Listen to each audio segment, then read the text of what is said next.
Hello, welcome to my new blog. আজকে আমরা একটা নতুন মন্দিরের দর্শন করতে যাব। তো সকাল সকাল রওনা দিয়ে দিয়েছি শান্তিপুরের উদ্দেশ্যে।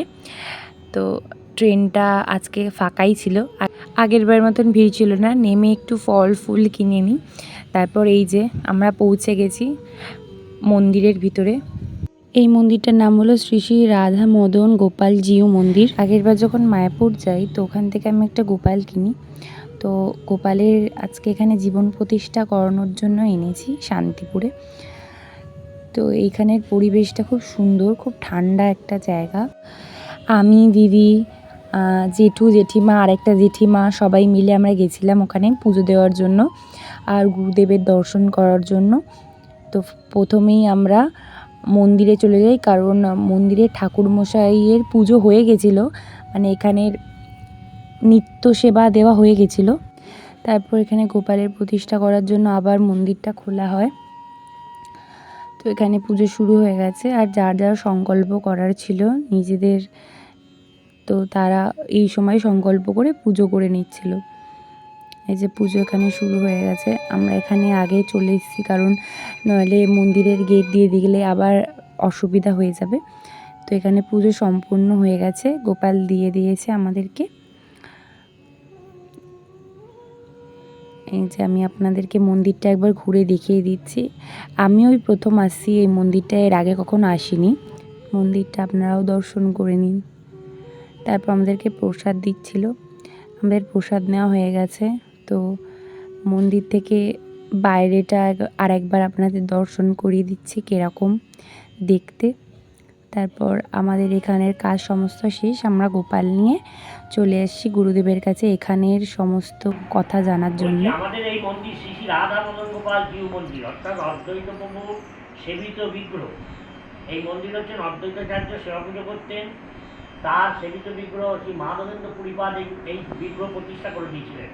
প্রথম যুগল অর্থাৎ রাধা গোবিন্দের প্রথম যুগল মূর্তি এই মদন গোপাল নবদ্বীপের মধ্যে প্রথম এই মদন গোপাল প্রতিষ্ঠা করলেন মাধবেন্দ্রপুরী। মাধবেন্দ্রপুরী দুটি ঠাকুর প্রতিষ্ঠা করেছেন, একটা গোপাল বৃন্দাবনে আর এই রাধা মদন গোপাল। অদ্বৈত প্রভুকে দীক্ষা দান করলেন। সে অদ্বৈত প্রভু তিনি সেবা পুজো করলেন এবং বললেন যে তোমাকে মদন গোপালকে জগতে আবির্ভাব করাতে হবে।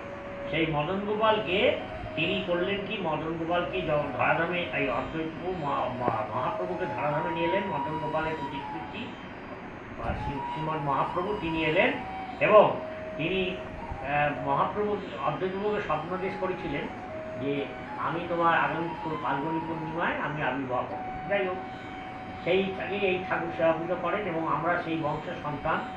আমরা কৃষ্ণ মিশ্র, অদ্বৈত প্রভু 6 ছেলে ছিল।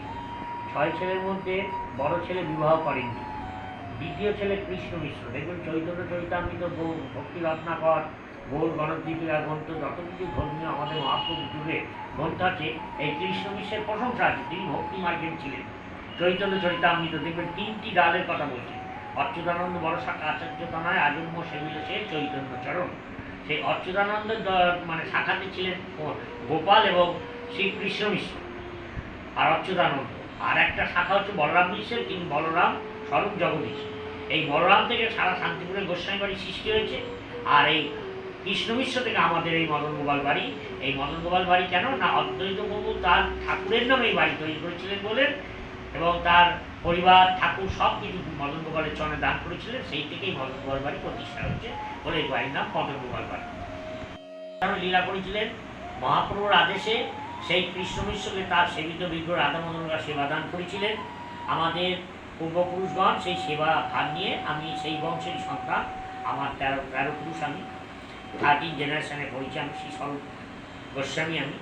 আর আমার এই পরিবারে বহু মহাপণ্ডিতের জন্ম হয়েছে, যেমন রাধা বিনোদ গোস্বামী, রাধিকানাথ গোস্বামী, কৃষ্ণচন্দ্র গোস্বামী, তারপরে হচ্ছে জিতেন্দ্রনাথ গোস্বামী, রাধা মদন গোপাল গোস্বামী, মহাপণ্ডিত বিশ্বেশ্বর গোস্বামী, হরিশ্চন্দ্র গোস্বামী, সবাই এরা পণ্ডিত ছিলেন। তাই রাধা বিনোদ গোস্বামীর নাম ভারত বিখ্যাত। ভাগবত ভাষ্য দিয়েছেন রাধা বিনোদ গোস্বামী। ভাগবত বর্তমানে পাওয়া যায় 22 খণ্ডে ভাগবত। সেটা আমাদের বাড়ি গিয়ে আমারই ঠাকুর দাদা তারই হস্তে লিখিত এবং ভাষ্য। যাই হোক, এই বাড়ি সেই দিন থেকেই আমাদের তৈরি। শান্তিপুরের আদি প্রাচীন বাড়ি। প্রথম যখন অদ্বৈত প্রভু থেকে আমাদের সব গোস্বামী বাড়ির ধরুন সৃষ্টি, তাহলে অদ্বৈত প্রভু যে সেবিত বিগ্রহ মানে প্রাচীন এবং আগে সব গোস্বামীবাড়ি আগেই মদন গোপাল বাড়ি তৈরি হয়েছিল। এখানেই মহাপ্রভু এসেছিলেন এবং তিনি মদন গোপাল মন্দিরে তার সেবা পুজো করেছেন এবং এই মদন গোপালের কাছে তিনি প্রসাদ গ্রহণ করেছিলেন।